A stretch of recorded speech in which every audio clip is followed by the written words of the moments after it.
با سلام به بینندگان عزیز озодӣ нашри навбатии сархати хабарҳост тақдиматон ва ман шаълои гулхоҷа ҳамроҳи шумо.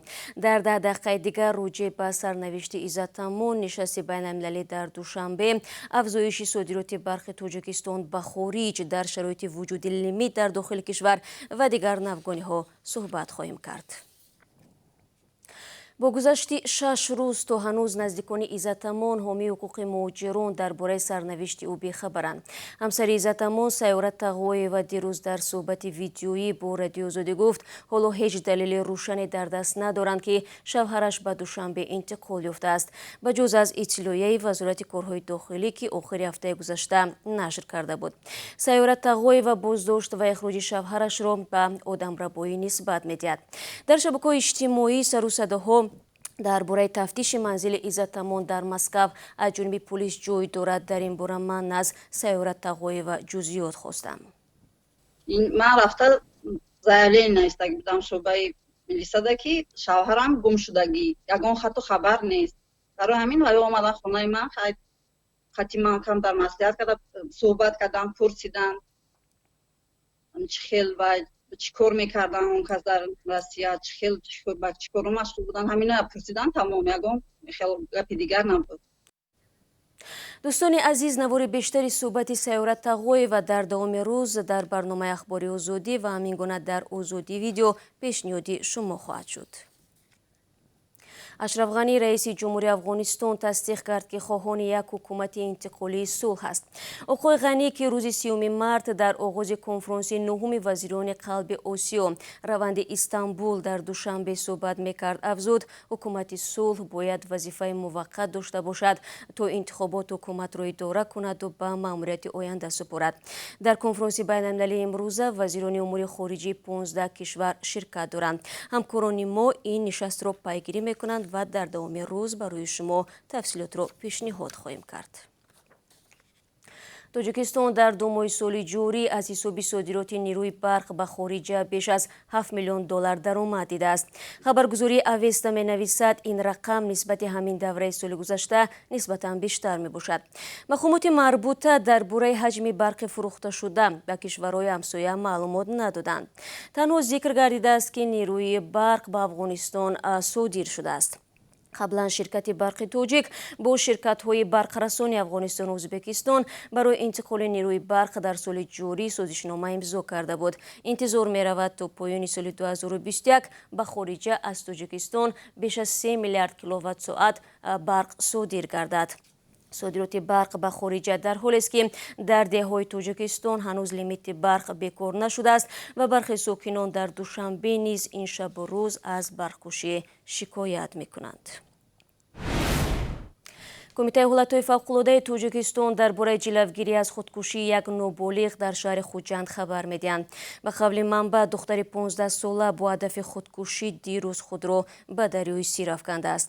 наҷотдиҳандагон тавонистанд ноболиғро аз дарё берун оранд ва то расидани мошини ёрии таъҷилӣ кӯмаки аввалияи тиббӣ расонанд. ба сабаби сардии оби дарё, наҷотёфта ба ёрии амалии тиббӣ ниёз дошт. аз ин рӯ ӯро ба бемористон интиқол доданд. комита мегӯяд сабаби қасд ба ҷони худ намудани ин наврас маълум нест. тафтишот дар ин замина идома дорад. зимнан тӯли ҳафтаҳои ахир ин бори чандум аст ки шоҳидон ва ё имдодгарон дар минтақаҳои гуногуни Тоҷикистон духтаронеро ки бо ҳадафи худкушӣ худро ба дарё мепартоянд наҷот медиҳанд. Қурбонгулӣ Бердимуҳаммадов, президенти Туркманистон, узви халқ маслиҳатӣ ё палатаи болоии парлумони кишвараш интихоб шуд. дар ин бора дар ҷаласаи Девони вазирони он кишвар дирӯз хабар доданд. Бердимуҳаммадови 63-сола аз вилояти Ахали кишвараш дар палатаи болоии парлумон намояндагӣ мекунад. ба ин тартиб вай ҳамзамон ҳам узви ҳокимияти қонунгузор ва ҳам раҳбари ҳокимияти иҷроия шуд. Бердимуҳаммадов инчунин раиси ҳукумат, яъне сарвазири Туркманистон низ ба ҳисоб меравад. дар рӯйхати 111 даъвогари курсиҳои палатаи болоии парлумон ки рӯзи 1 март нашр шуд, номи Бердимуҳаммадов зикр наёфта буд, зоҳиран исми ӯро дар лаҳзаҳои охир шомил карданд. салом, агар хату хабар мехоҳед мо дорем. навиди бомдодӣ, сархати хабарҳо, ахбори Тоҷикистон ва ҷаҳон, гузоришҳо ва таҳлилҳо. чӣ мегузарад ва чаро? دانستن فهمیدن است. زمینه یا اپی ما را بگیرید. کارمندان خدمات امنیتی فدرالی روسیه در پی یک عملیات گروهی را دستگیر کردند که به فروش معلوماتنامه‌های قلبکی تیبی کووید 19 مشغول بودند. عملیات در ولایت نووسیبیرسک صورت گرفته است. به قبل تفتیش و دستگیر شده ها سند قلبکی تشخیص تیبی را برای ورود خارجیان به روسیه می‌فروختند. از این گروه بیش از 1000 ورق تیبی، 400 دعوتنامه برای سفر به روسیه و زیاده از 3 میلیون روبل دریافت و مصادره گردیده است. در نسبت بازداشت شده ها برای تشکیل مهاجرت غیرقانونی پرونده جنایتی آغاز شده است که در حال اثبات عیبنامه تا 7 سال زندان را پیش بینی می‌کند.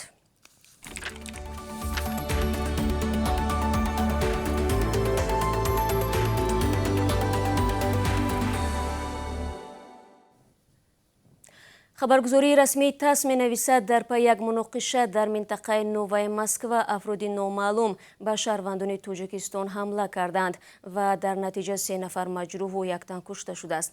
این خبرگزاری با تکیه به منابع خود در ساختارهای تفتیشاتی می‌نویسد که به این نفران شب 27 مارس با کارد و سلاح حمله شده است. به قول منبع در پی حمله در سوراخ‌های مختلف 3 نفر از تاجیکان با کارد زخمی شده، 2 نفرشان از تیر تفنگ هم مجروح گردیدند. تاس میگوید خادمان حفظ قانون تخمین میکنند این قضیه به ماجرای در حدود بازار عظیم فودسیتی ربط دارد که در کالوشسک شاسی جایگیر میباشد. جزئیات دیگری حادثه فعلا در دست نیست. مقامات تاجیک هنوز این قضیه را شرح ندادند. در دوشنبه دادگاه راننده مسافربر و پولچینک را در майдавбоши муҷрим шинохта ба ҳабси маъмурӣ маҳкум намуд. раёсати корҳои дохилӣ пойтахт мегӯяд ин 2 нафар рӯзи 25 марти соли ҷорӣ тартиботи ҷамъиятиро дағалона вайрон карданд.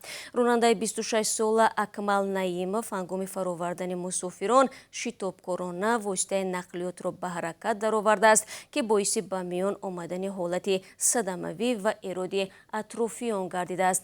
ҳамзамон ӯ ҷавонеро ки ба ин амали онҳо вокуниш нишон додааст дашномҳои қабеҳ намуда кондуктори мусофирбар Нурсултон Тағоеви 23 сола ӯро латӯкӯб кардааст.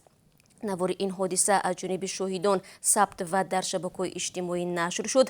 дар пай додгоҳ ронандаро ба 15 ва кондуктори ӯро ба 5 шабонарӯзи ҳабси маъмурӣ маҳкум намуд.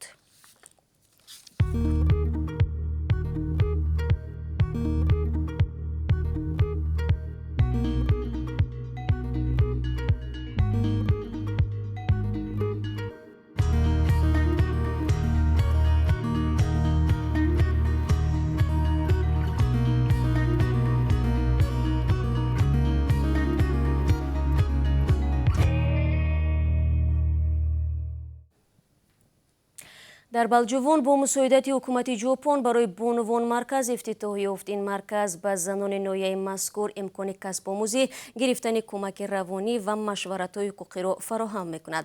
дар маросими ба истифода додани маркази зерин ки бар ивази $89,000 гранти бунёд ва муҷаҳҳаз шудааст, сафири ҷопон дар тоҷикистон иштирок намуд. ба қавли сафорати ҷопон то кунун дар ин минтақаи ҷануби тоҷикистон занони аз имконияти ками омӯзиш ва рушди малакаи худ вуҷуд доштанд ки наметавонистанд барои пайдо кардани даромад бархурдор бошанд.